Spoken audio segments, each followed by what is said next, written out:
Hi friends and my dear students, मैं हूं A K. Jha और स्वागत है आप सबका आपके अपने YouTube channel commerce camp by A K. Jha में।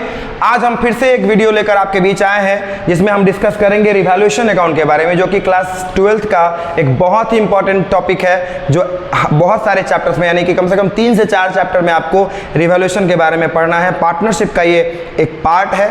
तो रिवैल्यूएशन अकाउंट के बारे में जानकारी हम लोग अभी पाते हैं। जैसा कि नाम से ही पता चल रहा है कि रिवैल्यूएशन अकाउंट, रिवैल्यूएशन मतलब एसेट्स का रिवैल्यूएशन और लायबिलिटीज का रीअसेसमेंट। ये देखना कि हमारा जो एसेट पहले किस वैल्यू का था और अभी उसकी वैल्यू क्या है, और इस बीच के गैप को चेक करना कि जो डिफरेंस है दोनों के बीच में, पहले क्या वैल्यू था और अभी क्या वैल्यू है, लायबिलिटीज हमें पहले क्या चुकाना था और अभी क्या चुकाना है। इसी डिटेल्स को जब हम एक जगह पर एक स्पेसिमेन के तौर पे पुट करते हैं, डेबिट और क्रेडिट करके, जानते हैं कि अकाउंट है तो जाहिर सी बात है डेबिट और क्रेडिट होगा, 2 एस्पेक्ट्स होंगे, तो उसी को हम लोग रिवैल्यूएशन अकाउंट कहते हैं। इसको एक नॉमिनल अकाउंट होता है, रिवैल्यूएशन अकाउंट एक नॉमिनल अकाउंट होता है जिसमें हम एसेट्स और लायबिलिटीज के चेंज्ड वैल्यू को पुट करते हैं। चेंज्ड वैल्यू मतलब जैसे मान लीजिए कि एक एसेट है, मान लीजिए 50,000 का था पहले से, अभी उसका वैल्यू 60,000 हो गया, तो अब सब जान रहे हैं कि 10,000 उसका वैल्यू बढ़ गया। तो इसको ना हमको रिवैल्यूएशन में 50 से मतलब है, ना हमको रिवैल्यूएशन में 60 से मतलब है, हमको मतलब है 10,000 से। द डिफरेंस, ठीक है, दो पीरियड के बीच में, दो अवधियों के बीच में जो एसेट और लायबिलिटीज के वैल्यू में जो चेंज आया है, हमको मतलब उस चेंज से है। अब चेंज मतलब घटना भी होता है, चेंज मतलब बढ़ना भी होता है, दोनों हो सकता है। ठीक है, चलिए बात करते हैं रिवैल्यूएशन अकाउंट के बारे में। तो इससे पहले हम एक छोटा सा एग्जाम्पल लेंगे। एक बैलेंस शीट आपके स्क्रीन पे दिख रहा होगा, देखिए यहाँ पे ए और बी मान लीजिए एक फर्म में पार्टनर है। हम पूरा क्वेश्चन डिस्कस नहीं करेंगे, हम सिर्फ रिवैल्यूएशन वाले सेगमेंट पे चर्चा करेंगे and I hope you will understand this. अगर ये वीडियो आप पूरा देखेंगे आपको रिवैल्यूएशन अच्छे से समझ में आ जाएगा, आपको कहीं से कोई क्वेरी नहीं रहेगा। ठीक है, देखिए गौर से देखिए, समझिए। ए और बी दोनों जो है वो एक फर्म में पार्टनर है। ठीक है, उन दोनों का ये बैलेंस शीट दिया गया है। मान लीजिए कैपिटल है, ए का इतना, बी का इतना, क्रेडिटर है, बिल्स पेबल है, जनरल रिजर्व है। क्वेश्चन इसी तरह से दिया रहता है। Cash at bank, machinery, building, stock, furniture, bill receivable, सब कुछ दिया हुआ है आपके सामने बैलेंस शीट में। अब हम यहाँ पर कुछ एडजस्टमेंट लिख रहे हैं। ठीक है, इसमें नंबर 1 पे है, मान लीजिए stock and furniture will decrease by 10%। मतलब ये कह रहा है कि स्टॉक और फर्नीचर जो है वो 10% से घट जाएगा। क्या हो जाएगा? 10% से स्टॉक और फर्नीचर घट जाएगा। दूसरा जो है वो कह रहा है कि बिल्डिंग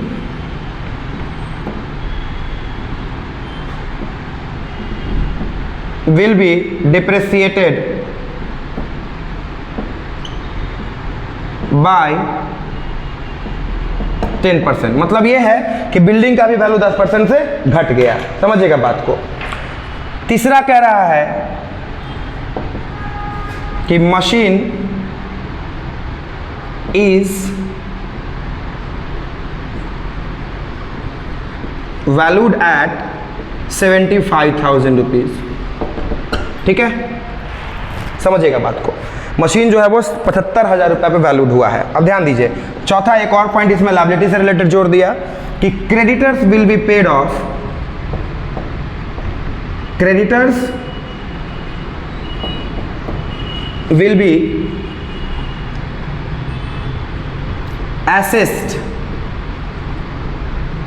एट 30,000। ठीक है, ये आपके सामने क्वेश्चन है स्क्रीन पे। अब इससे पहले थोड़ा सा हम और बेसिक चीज़ों को जान लें कि रिवैल्यूएशन में आखिर और क्या क्या चीज़ें होती हैं। तो बेसिक चीज़ों में क्या है कि पहला जो है, आपको अगर मान लीजिए कि एसेट के वैल्यू में वृद्धि आती है, एसेट के वैल्यू में वृद्धि आती है, इंक्रीज होता है, इसका मतलब है कि वो फायदा है फर्म के लिए। एसेट के वैल्यू में अगर इंक्रीज होता है, increase in the value of asset, हम यहां लिख रहे हैं increase in the value of asset ये फायदा होता है, फर्म के लिए एक बेनिफिट है, इसलिए इसको क्रेडिट किया जाता है। Decrease in the value of liability, इसको हम लोग क्रेडिट करते हैं। हमारा एसेट का वैल्यू बढ़ गया, जमीन पहले हमारा 50,000 का था, अब हो गया 60,000 का, तो जाहिर सी बात है 10,000 हमारा बढ़ गया, तो हमारे लिए फायदा है। और नॉमिनल अकाउंट आप जानते हैं कि debit all expenses and losses and credit all incomes and gains. ठीक है, जितना भी इनकम और गेन है उसको क्रेडिट करते हैं, और जितना भी आपका जो एक्सपेंस और लॉस है उसको डेबिट करते हैं। तो यहाँ देखिए एसेट का वैल्यू बढ़ना भी आपके लिए इनकम है, एक तरह से रेवेन्यू है या फायदा है। लायबिलिटी का वैल्यू घट जाना, पहले हमको किसी को 50,000 देना था, अब हमको 30,000 देना था, हमको तो 20,000 बच रहा है, तो मेरे लिए फायदा है, इसलिए इन दोनों को क्रेडिट किया जाता है। ध्यान दीजिएगा रिवैल्यूएशन अकाउंट में। तीसरा जो है decrease in the value of asset, इसको हम लोग डेबिट करते हैं। एसेट के वैल्यू में डिक्रीज होता है तो इसको हम लोग डेबिट करते हैं रिवैल्यूएशन अकाउंट में। और increase in the value of liability,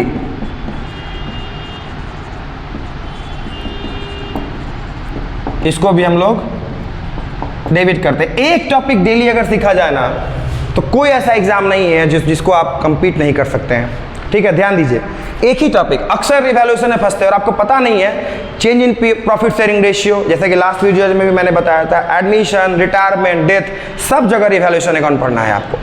जितनी बार फर्म का रिकंस्टिट्यूशन होगा तब आपको रिवैल्यूएशन अकाउंट मस्ट हो जाएगा बनाना। ठीक है, ध्यान रखिएगा इस बात का। अब इसी चीज को अगर हम चाहें कि अकाउंट में कैसे पुट करेंगे, तो मान लीजिए रिवैल्यूएशन अकाउंट बना रहे हैं, ये रिवैल्यूएशन अकाउंट है सपोज करिए, हम इसी पे आपको क्वेश्चन भी बनाकर दिखा देंगे। पहले देखिए फॉर्मेट इसका, तो यहां पर लिखेंगे टू इंक्रीज इन द, ये डेबिट होता है और ये क्रेडिट होता है। ठीक है, in the value of liability to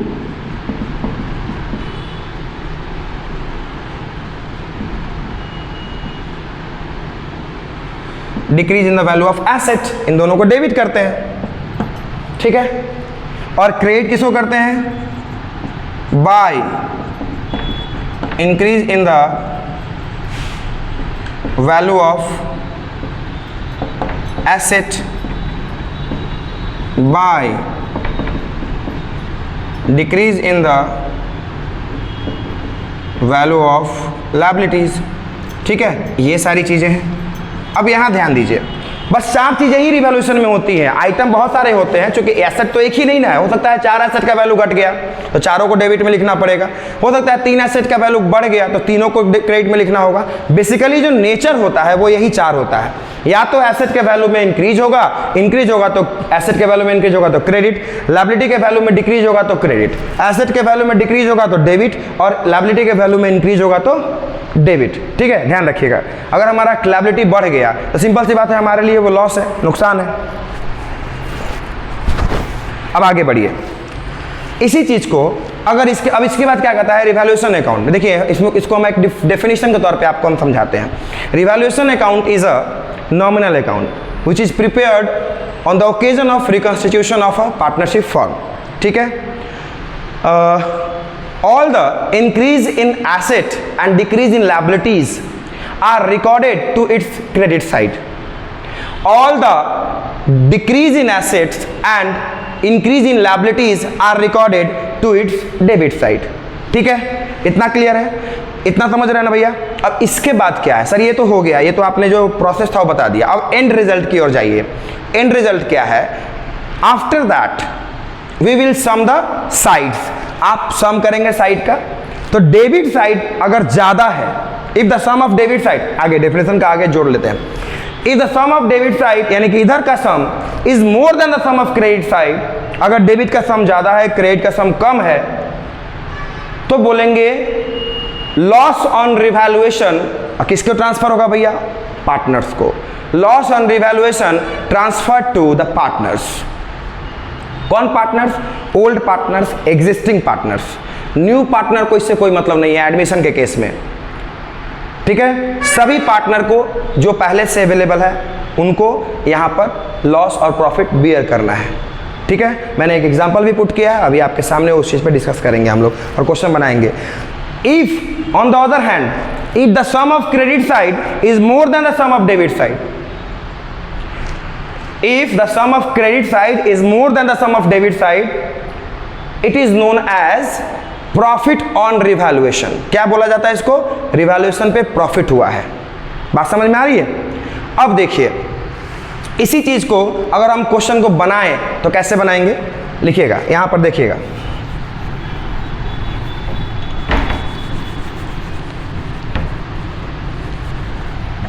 इससे रिलेटेड जर्नल एंट्री भी होता है, ठीक है। देखिए इसमें ए और बी दोनों पार्टनर हैं, 3-2 में प्रॉफिट लॉस बांटते हैं। देखिए क्या क्या किया है, stock and furniture will be decrease by 10%, stock और फर्नीचर 10% से घट जाएगा। अब देखिए स्टॉक कितने का है, 50,000 का है, और फर्नीचर कितने का है, 20,000 का है। दोनों का वैल्यू घट गया, दोनों एसेट है, तो लिखेंगे टू स्टॉक। तरीका देख लीजिए, स्टॉक 10% से घटा है तो 5,000 रुपया घट गया। टू फर्नीचर 2,000 रुपया, चूंकि 20,000 है तो उसका 10% घट गया। अच्छा दूसरा, बिल्डिंग क्या बोला है, डिक्रीज किया है 10% से, बिल्डिंग भी 10% डिक्रीज किया। बिल्डिंग 1 लाख का था, इसका वैल्यू भी 10% गिर गया, तो लिखेंगे टू बिल्डिंग। जिसका रिवैल्यूएशन हुआ है उसी का इसमें एंट्री करेंगे हम लोग, बाकी सबको छोड़ देंगे, तो हो जाएगा 10,000 रुपया, ठीक है। क्योंकि बिल्डिंग 1 लाख का था, अब घट गया 10,000 से। डिप्रेसिएशन का मतलब भी घटना होता है, तो घट गया। डिप्रेसिएशन चैप्टर भी आपने 11th क्लास में पढ़ा होगा, ठीक है। उसके बाद मशीन इज वैल्यूड एट 75,000। अब देखिए मशीन 60,000 का है, अब डायरेक्ट नहीं कहा है, घुमा के कहा है, इंक्रीज डिक्रीज नहीं बताया, सीधा बोला है मशीन 75,000 पर वैल्यूड हुआ है। अब भैया एक बार बताइए, मशीन पहले से था 60,000 का, अब कितने का हो गया, 75,000, तो बढ़ा के घटा, तो यहाँ लिखेंगे बाय मशीन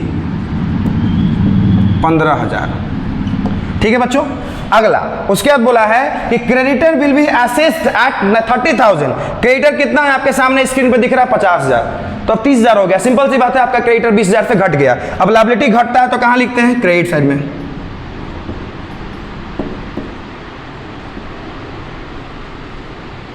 ठीक है। अब यहां हो गया आपका 35,000, 35,000, यहां भी हो गया आपका 35,000, ठीक है, क्लियर। अब देखिए जो ज्यादा होता है उसी को दोनों तरफ लिखते हैं।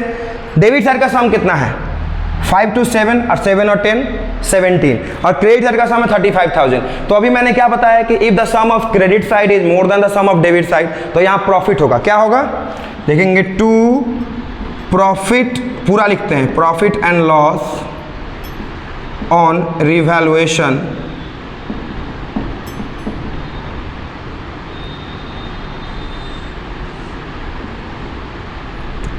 ट्रांसफर टू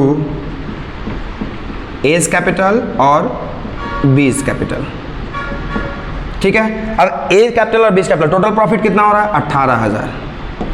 चूंकि 17,000 इधर का सम है और गैप बीच का हो रहा है 18,000, तो टोटल प्रॉफिट हो गया 18,000। अब देखिए ए और बी जो है उन दोनों के बीच का रेशियो क्या है, 3:2, तो 18,000 रुपये को 3:2 में बांट देंगे, ठीक है। 18,000 रुपये को 3:2 में बांट देंगे, तो 18,000 इंटू 3/5, ये हो जाएगा ए का, तो 5 3 15, तो ये हो जाएगा आपका 10,800। इसको मिल जाएगा 10,800, इसको मिल जाएगा आपको 7,200। तो ये प्रॉफिट बट गया दोनों के बीच में, ठीक है।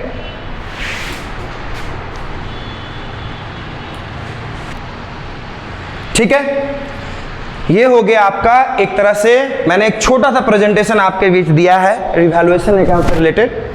जो प्रॉफिट और लॉस होगा वो पार्टनर्स के बीच में बढ़ जाएगा। अब क्या होता है, अभी 2 चीज इसमें बचा हुआ है, थोड़ा वीडियो लंबा चलेगा, ध्यान दीजिएगा, आप लोग भी समझ में आएगा आपको।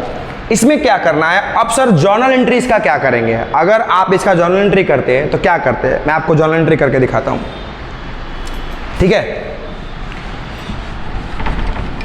और न्यू बैलेंस शीट भी बना के दिखाता हूं।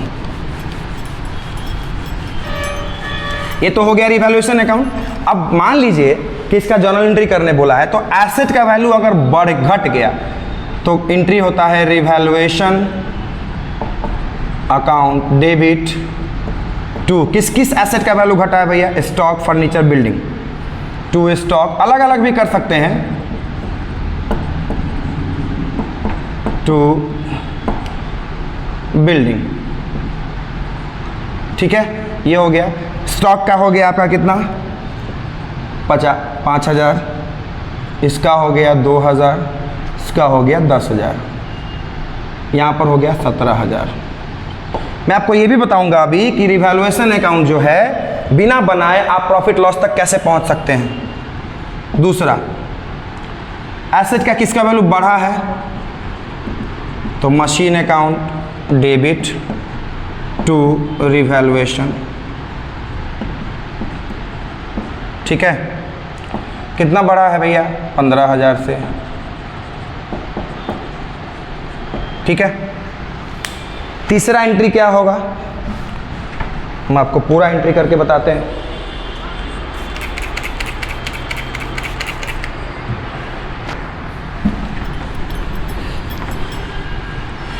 लायबिलिटी का वैल्यू इसमें क्या हुआ है, एक लायबिलिटी का वैल्यू घटा है तो हमारे लिए फ़ायदा है, उसका भी एंट्री होना जरूरी है। और बिना प्रॉफिट लॉस का बिना अकाउंट, कई बार ऐसा होता है ना कि सीधा बोलता है जर्नल एंट्री करिए, तो उस कंडीशन में जर्नल एंट्री करना पड़ेगा, तो जर्नल एंट्री करना पड़ेगा तो अकाउंट नहीं बनाना पड़ेगा। अकाउंट बनाइएगा तो टाइम, चूंकि क्वेश्चन तो देता है तो आपको टाइम के बेसिस पे टाइम का बजट बना के देता है ना, टाइम बजट के हिसाब से क्वेश्चन मिलता है। तो आप जो है वो जर्नल एंट्री करने के लिए बोलेगा, उसमें आप अकाउंट बनाने लगिएगा, जर्नल एंट्री भी कीजिएगा, दोनों में आपको टाइम ज़्यादा लग जाएगा, तो आपका हो सकता है अगला कोई क्वेश्चन छूट जाए। तो आपको जो बोलता है वही सटीक करना है। क्वेश्चन कहता है कि सूरज पश्चिम से उगता है तो हम पश्चिम से उगाएंगे सूरज को, हमको नंबर चाहिए। ठीक है, क्वेश्चन में ही आधा जो है वो आंसर छुपा होता है। ध्यान से पढ़ेंगे, क्वेश्चन को ध्यान से समझेंगे, कह क्या रहा है, सटीक वही चीज करेंगे जो कहेगा।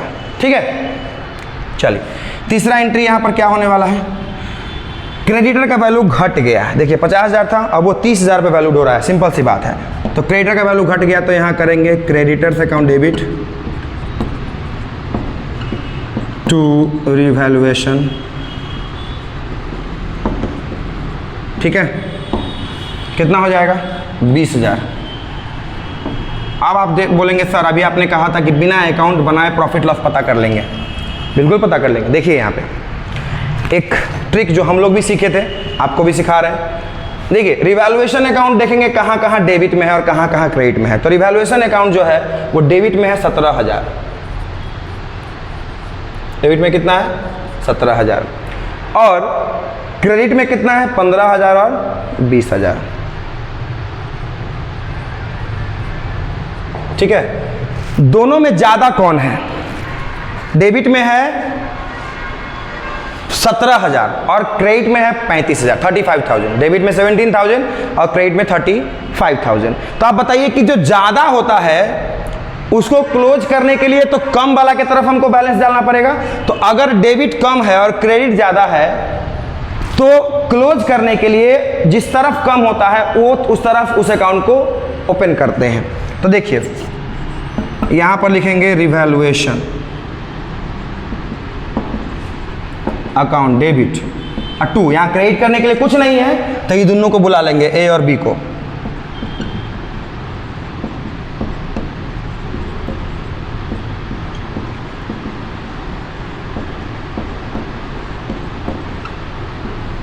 ठीक है, अब देखिए कितना से कम पड़ रहा था 18,000, वही 18,000 हमारा प्रॉफिट हो गया, दोनों के बीच में बढ़ जाएगा 10,800 और 7,200। ठीक है, ठीक। अब एक चीज़ इसमें और है, क्योंकि वीडियो है बना रहे हैं, क्लास नहीं ले रहे हैं कि रुकेंगे, तो वीडियो शूट हो रहा है तो आपको हम ज़्यादा टाइम नहीं देंगे। इसको एक बार देख लीजिए कि जो अकाउंट बनाए हैं ठीक उसी तरह से, बस इतना ध्यान रखिएगा कि डेबिट और क्रेडिट का बैलेंस देखेंगे।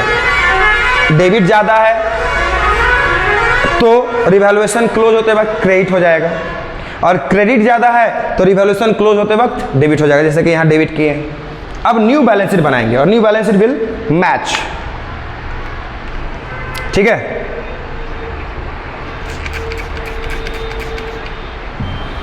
चलिए देखिए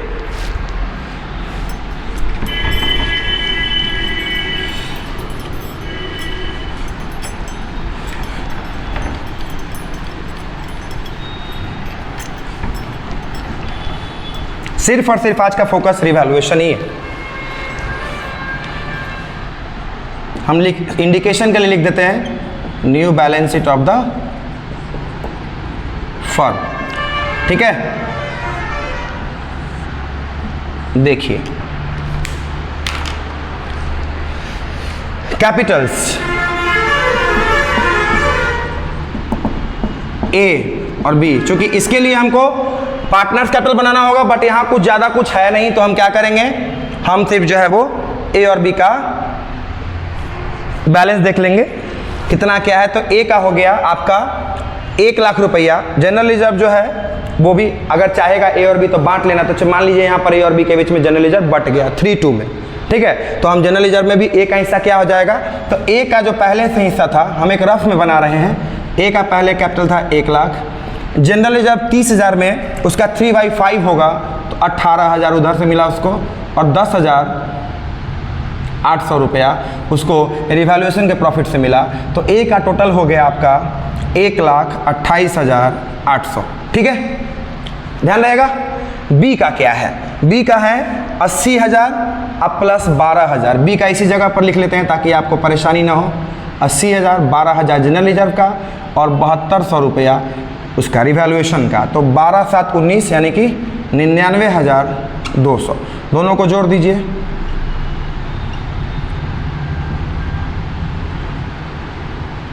अट्ठारह, उसके बाद हो गया 9 2 11 1 12 1 1 2, 2,28,000 ये दोनों का कैपिटल अब हो गया।